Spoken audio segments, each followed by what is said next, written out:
faith. Ay kita po natin talaga, ito talagang mga nanay nito talaga ay talagang karapat dapat talaga na bigyan talaga ng special talaga na tuon at talagang panahon sapagkat kakaiba yung kanila talagang mga puso, lalo't higit yung mga nanay talagang ang puso talaga ay makadiyos na mga ina. Okay? Number 1 point, a mother's love reflects God's love. Ang pag-ibig po ng ina, ang pagmamahal ng ina, ay sumasalamin sa pag-ibig ng Diyos. Yun po yung makikita po natin kakaiba na pag-ibig ng isang ina para sa kanyang mga anak. Isang ina talaga na ang puso ay makadiyos. Nagre-reflect po ito. Sumasalamin po ito na gaya ng pag-ibig ng Diyos. Yan po yung kaibahan ng pag-ibig ng isang ina. Talagang grabe po yung kanyang ibibigay na effort, time, sacrifices para po sa kanyang mga anak. Grabe po yung kanya talagang ibinibigay na tuon, atensyon para po sa kanyang mga anak. Handang magsakripisyo, handang mawalan, handang mapagal, handang magtiis para sa kanyang mga minamahal na anak. At ito nga po ay sumasalamin gaya ng pag-ibig ng Diyos. Kaya napakapalad po ng bawat isang mga anak na meron po silang ina na may puso na makadiyos. Sapagkat makikita po natin na inihahalin tulad po yung pag-ibig ng isang ina gaya po ng pag-ibig ng Diyos. But I sad to say, hindi po ito na-appreciate ng maraming mga anak. Bagkus, at the end of the day, dumarating sa point na binabaliwala, ini-ignore yung kakaibang pag-ibig at pagmamahal na inialay ng maraming ina para sa kanilang mga anak. At ang nakalulungkot pa po ay hindi lang binabaliwala. Dumarating pa sa point na marami pong mga anak na nilalapastangan, binawalang galang, binabarumbado ang kanilang mga ina. Ito po yung nakalulungkot na maranasan ng napakaraming ina, lalo't higit yung mga inang makadiyos ang kanilang puso. In the book of Isaiah, chapter 66, verse 13, as a mother comforts her child, so will I comfort you, and you will be comforted over Jerusalem. Ito yung sabi ng Diyos sa kanyang salita sa Isaiah, chapter 66, verse 13, na sinasabi ng Diyos, aaliwin kita tulad ng pag-aliw ng isang ina sa kaniyang anak. Binanggit ng Diyos sa kanyang salita na iko-comfort niya. Iko-comfort niya. Iaaliwin niya. Bibigyan niya ng kaligayahan, kaaliwan. Ang bawat isang tunay na sumusunod sa kanya, gaya ng pagbibigay ng kaaliwan, pagbibigay ng comfort ng isang ina sa kanyang anak. Can you imagine ginamit na halimbawa ng Diyos? Ang isang ina, ang isang nanay, kung paano niyang i-comfort, kung paano niyang aaliwin ang bawat isang sumusunod sa kanyang kalooban, gaya ng pag-aaliw ng isang ina. Kaya makikita po natin talagang yung pagmamahal, yung pagbibigay ng comfort ng isang ina ay halos pumaparehas sa pagbibigay ng kaaliwan ng Diyos sa bawat isang sumusunod sa Kanya. Kaya po, kung babalikan po natin, ang bawat isang bata, ang bawat isang sanggol, hanggang sa kanilang paglalakad, paglaki, ang unang-unang nagbigay ng aruga, pagmamahal, pag-aalaga, pag-aaliw, ay walang iba kundi ang kanilang mga minamahal na ina. Ito yung talagang nagbigay ng atensyon, nagbigay ng panahon. Walang iba kundi itong mga mahal nilang ina. Kaya sabi nga nung awit, kapag may lamok, ano sinasabi nung awit na yon? Bubugawin, masugid na babantayan para hindi makagat ng lamok. Napupuyat yung ina sa pagpapadede, sa pagpapasuso, sa panahon ng isang sanggol, ang isang anak ay napakabata pa, buwan pa lang, wala pang 1 taon. Sa konting iyak lang ay hindi po malaman ng isang ina kung ano ang kanyang gagawin, lalo't kung may sakit ang kanyang anak.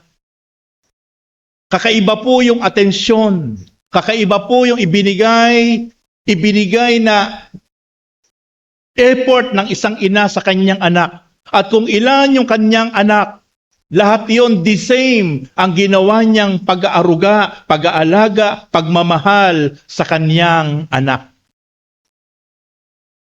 Kapag ito'y hindi mapakali, panayang iyak, siya'y napupuyat para ito ay ihele, ito ay i-comfort, ito ay aliwin. Kaya makikita natin na talagang kakaiba yung pagmamahal, yung pag-ibig ng isang ina. Nagre-reflect sa pag-ibig na inialay ng Diyos sa bawat isa sa atin. At ang nais ko pong i-highlight dito, bilang tayo po ay kung meron pang mga magulang, napakahalaga po na ito po ay balikan po natin. Ito pala yung pag-ibig at pagmamahal na ipinadama, inialay ng ating mga ina. Nung tayo po'y mga sanggol pa, maliliit pa, habang tayo lumalaki, naggagabay, lumalakad, nang tayo ay pinapakain, pinag-aral, binihisan. But I sad to say, marami ang mga anak, hindi naman lahat, pero nalimutan lahat yung mga senaryong iyon. Nakalimutan niya na yung pagmamahal na ginawa sa kanya ng kanyang ina ay hindi lang sa salita, kundi sa pamamagitan ng napakaraming sakripisyo at gawa na pagmamahal. Kaya po, worth it ang ating pong mga ina sa laman na hindi lang po dapat taon-taon, hindi lang po dapat once a year, na ito po ay, sila po ay ina-appreciate natin.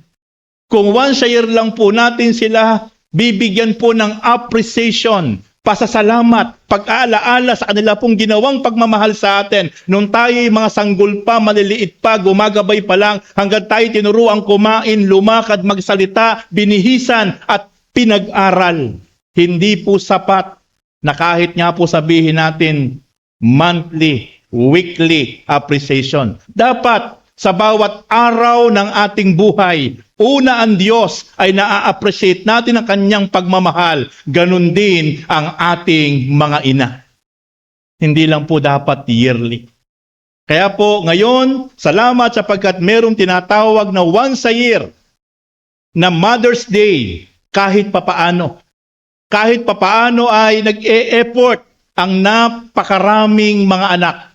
Napakaraming mga mahal sa buhay para kahit papaano ay bigyan ng appreciation, pasasalamat, papuri at balikan yung mga ginawa ng mga magulang, ng mga ina na kanilang pag-ibig ay sumasalamin sa pag-ibig ng Diyos.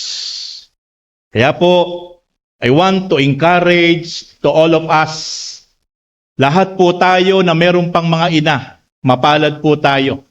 Ako po kasi wala na pong ina. Patay na po yung ina ko, yung nanay ko. Pero kung kayo po ay meron pang mga ina, meron pang mga nanay, napakalaki po ang pagkakataon Napakalaki po ang opportunity na habang buhay pa yung inyong mga ina, yung pag-ibig na ipinadama sa atin nila, ay ibalik po natin. Suklian po natin. Mas maganda po, higit pa po, higitan pa po natin yung pagmamahal nilang ipinadama sa atin. Hindi lang sa salita, kundi sa gawa with sacrifices. Gaya ng ating Panginoon Diyos. Second point, a godly mother teaches her children well. Yung pong makadiyos na mga ina, ito po'y walang sawa na kanyang hinuhubog, tinitrain, tinuturuan ang kanyang mga anak para po itong mga anak niya ay lumakad sa tuntunin at landas patungo sa kalooban ng Diyos.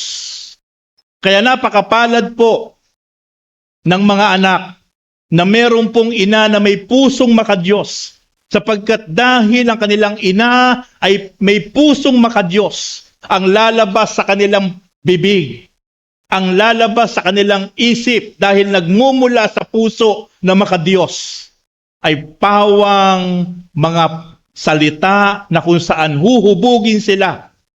Sila'y ititrain, sila'y i-equip patungo sa pagsunod sa kalooban ng Diyos. Patungo sa pagsunod upang maging isang mabuting mamamayan para sila'y hindi mapahamak, mapariwara. But I sad to say, napakaraming mga kabataan ngayon, napakaraming mga anak ngayon, na kapag may sinasabi na ang kanilang mga ina, kapag ang kanilang mga inay nagsasalita na, pinangangaralan sila, tinuturuan sila, pinapayuhan sila, ito'y parang isang batingaw na nakabibingi sa napakaraming kabataan ngayon.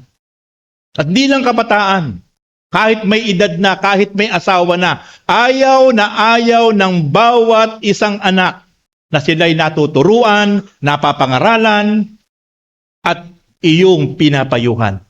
Wala silang panahong makinig, wala silang panahon na sumunod sa mga payo ng isang makadiyos na ina para sila ay itrain, turuan, hubugin. Ito ang nakalulungkot na dumating sa point ng napakaraming mga anak na parang ang mga salita ng kanilang magulang, parang ang mga payo at pangaral ng kanilang mga magulang ay parang isang nakakabingi na batingaw sa kanilang mga tainga.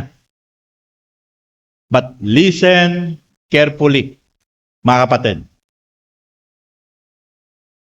Mas mahirap dumating sa point ng isang anak na wala ka ng isang ina, wala ka ng magulang. Sa panahon na ikaw ay namumblema at nanghihina. Wala ng mga ina, wala ng magulang, na patuloy na walang sawa, na kinakausap ka, tinuturuan ka, pinapayuhan ka, kung ano ang dapat mong gawin. Yun po ang nakalulungkot.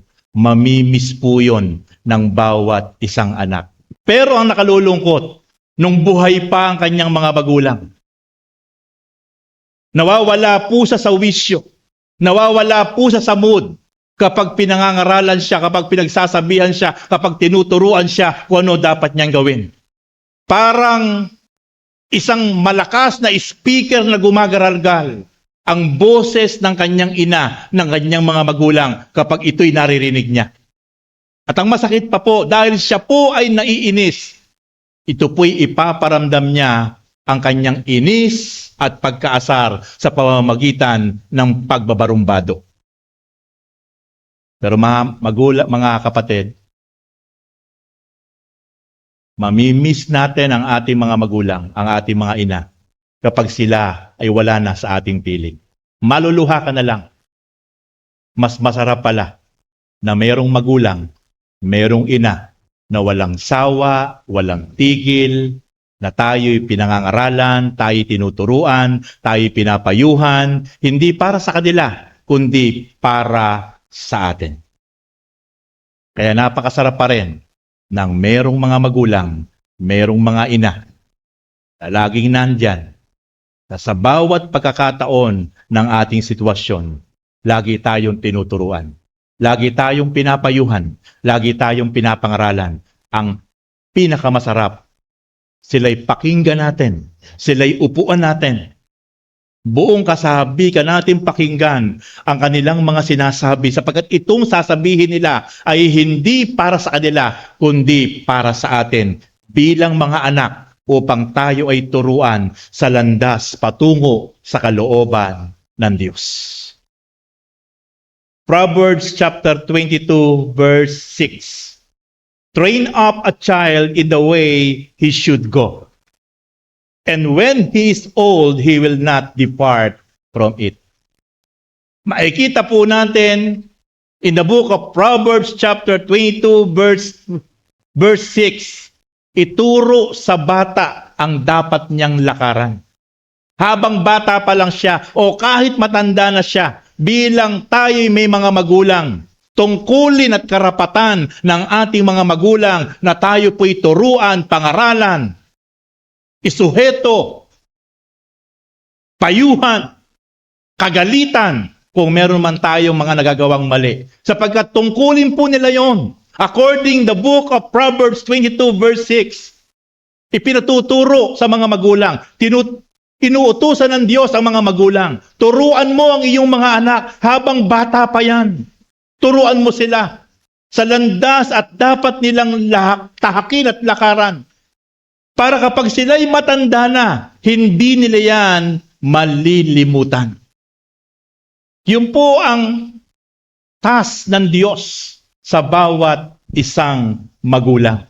Kaya tayo po bilang mga anak, huwag po tayong naririndi. Huwag po tayong parang naaasar. Kapag meron tayong mga magulang na walang tigil, parang sirang plaka, paulit-ulit. Bakit? Sapagkat isa lang po ang intensyon ng bawat isang ina, bawat isang magulang, na tayo po ay patuloy na talagang turuan at i-guide patungo sa isang tamang landas na hindi tayo mapahamak, hindi tayo mapariwara, sapagkat ang nais ng maraming ina, ng maraming magulang, tayo po ay lumaki na patuloy na lumalakad sa landas patungo sa pagsunod sa Panginoon. Kaya mapalad po ang bawat isang anak na merong mga magulang na hindi po nagsasawa, na para na lang pong sirang plaka, na paulit-ulit, na kahit minsan binabarumbado, kahit minsan binabaliwala, kahit minsan binabastos na lang, na walang mga galang na mga anak, pero hindi nagsasawa, na patuloy pa rin lang dapat sabihin, yung dapat nilang sabihin at ituro sa kanilang mga anak para ito'y lumaki na isang mabuting Kristiyano na anak ng Diyos. Next point, a mother's strength comes from the Lord. Yung pong isang makadiyos na ina, ang lakas po niya ay hindi nanggagaling sa kanyang pamilya, sa kapaligiran. Dahil siya po ay isang ina na may pusong makadiyos, kaya parang super mom ang isang ina na makikita po natin lahat halos ginagawa. Parang hindi nauubusan ng lakas. Parang hindi nauubusan ng energy ang isang ina, sapagkat yung lakas ng isang ina na may pusong makadiyos, nagmumula yon sa Diyos na kanyang nakilala at sinasampalatayanan. Yun po ang kaibahan ng isang ina na may pusong makadiyos. Lahat magagawa, lahat ginagawa, parang hindi nauubusan ng lakas, parang hindi napapagod. Sa kabila na napakarami na siya ay po pwedeng nadidiscourage, nadidisappoint, pero iba pa rin yung lakas ng isang ina na may pusong makadiyos. Yan ang kaibahan ng isang puso ng isang ina na makadiyos. Nahahangaan mo, sasaludo ka. Bakit? Sapagkat yung ina na yan, yung isang nanay na yan, na may pusong makadiyos, Kaya hindi nauubusan ng lakas, ng energy, dahil siya'y humuhugot ng lakas sa ating Panginoon. Gaya ng sinabi ni Paul sa Philippians chapter 4 verse 13, I can do all things through Christ who strengthens me. Magagawa ko ang lahat ng bagay dahil sa lakas na ibinibigay sa akin ni Kristo. The same with all mothers na ang puso ay may pusong makadiyos. Nagagawa nila ang lahat ng bagay. Parang Wonder Woman sila. Minsan ikaw mismo humahanga. Hindi ka lang kumikibo. Bakit nagagawa ng isang ina lahat ito? Sapagkat dahil sa lakas na ibinibigay sa kanila ng ating Panginoon. Kahit babae lang sila, kahit isang simpleng ina lang, pero kapag nakita mo yung kanilang mga effort, mamamangha ka, magugulat ka, sapagkat ang sekreto nila, yung lakas nila, hindi nagmumula sa atin, nagmumula sa Diyos. Kung magmumula lang po ang lakas ng maraming ina sa kanyang mga kasambahay, sa kanyang mga kasama sa bahay, actually po, marami pong ina ang nakapagpapahina pa, ang nakapagpapadiscourage pa yung kanyang mga kasama sa bahay. Tama, mali. Kung tayo lang po ang titingnan ng maraming ina na may pusong makadiyos, baka tayo pa po ang nagiging dahilan kaya sila nadidiscourage, kaya sila nai-stress. Pero dahil may puso sila na makadiyos, yung lakas nila nagmumula sa Panginoon. Kaya lang, I tell you, my beloved brothers and sisters, wag po nating samantalahin yung mga ina na may pusong makadiyos. Napapagod din po yan. Nalulungkot din po yan. Nangihinawa din po yan. Dapat dumating ang panahon.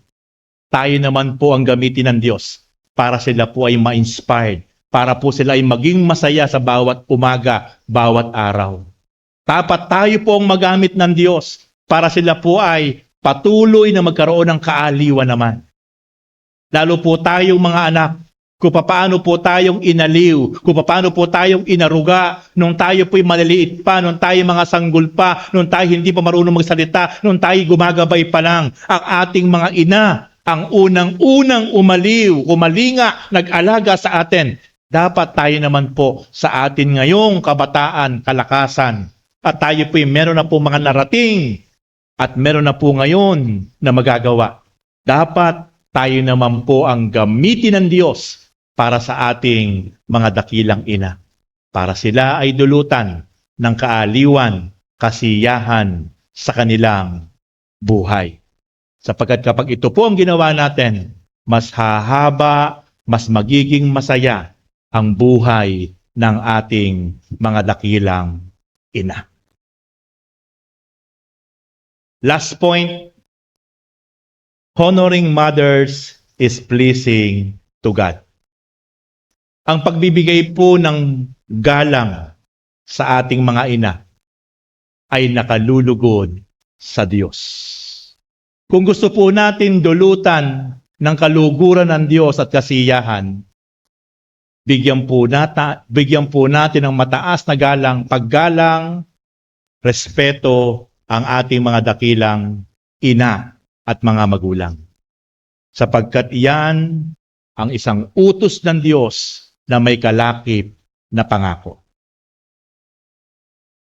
Lahat ng mga anak na hindi po ipinadama at ibinalik ang paggalang, respeto at pagmamahal sa kanilang mga ina o mga magulang, lahat po ng mga anak na yan, ang buhay po nila ay magiging mabigat.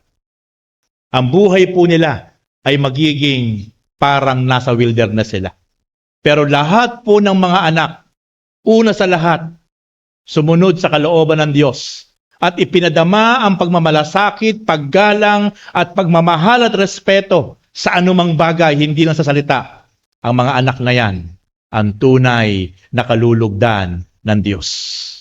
Magiging magaan ang buhay niya. Magiging mariwasa ang buhay niya. magiging payapa ang buhay niya, magiging masaya ang buhay niya. Bakit? Sapagkat meron Diyos na malulugod sa kanya, sapagkat yung utos ng Diyos ay kanyang sinunod para sa kanyang mga magulang o ina. Ano po ang sabi ng Diyos sa Exodus chapter 20 verse 12? Honor your father and your mother. Pasanin niyo po dito, mother and father. Ang inuutusan ng Diyos na igalang, irespeto ng bawat isang anak. Honor your father and mother so that you may live long in the land that the Lord your God is giving you. Merong ibibigay, merong reward, may naka-prepare na regalo ang Diyos. Bukod sa hahaba ang buhay, magiging mariwasa ang buhay ng bawat isang anak na kanyang irerespeto, mamahalin, igagalang ang kanyang ama at ina. Sabi ng Diyos, pahahabain ko yung buhay mo. At meron siyang ibibigay. At kung anumang yun, ibibigay niya na yon. Natitiyak po ako, ito po yung magdudulot ng isang buhay na ganap at napakasaya sa buhay ng bawat isang anak na natutong, rumispeto, gumalang, magmahal sa kanyang mga ina, sa kanyang tatay, o mga magulang. Kaya, hindi lugi, hindi talo ang bawat isa ng mga anak na tunay na susunod sa mandato ng Diyos, na kanilang igalang, na kanilang irespeto, na kanilang mahalin ang kanilang mga magulang. Sapagkat pahahabain ng Diyos ang buhay nila. At ang Diyos ay gagawa at kikilos sa buhay ng bawat isang mga anak na nagpadama ng tunay na paggalang sa kanilang ama at ina. Mga kapatid, hindi lang po yung po, opo at ho ang paggalang sa mga magulang. Kulang po yun. Nangungupo ka man, nangunguho ka man, pero kung hindi mo sinusunod, hindi mo nirerespeto, hindi mo ginagalang ang mga magulang mo sa pamamagitan ng pagsunod at pagpapadama ng pagmamahal at pagmamalasakit, hindi po yun ang tunay na paggalang. Ang tunay pong paggalang ay may kasamang pagmamahal at pagsunod, pagmamalasakit sa ating pong mga magulang. Yun po ang tinitingnan ng Diyos sa bawat isang anak.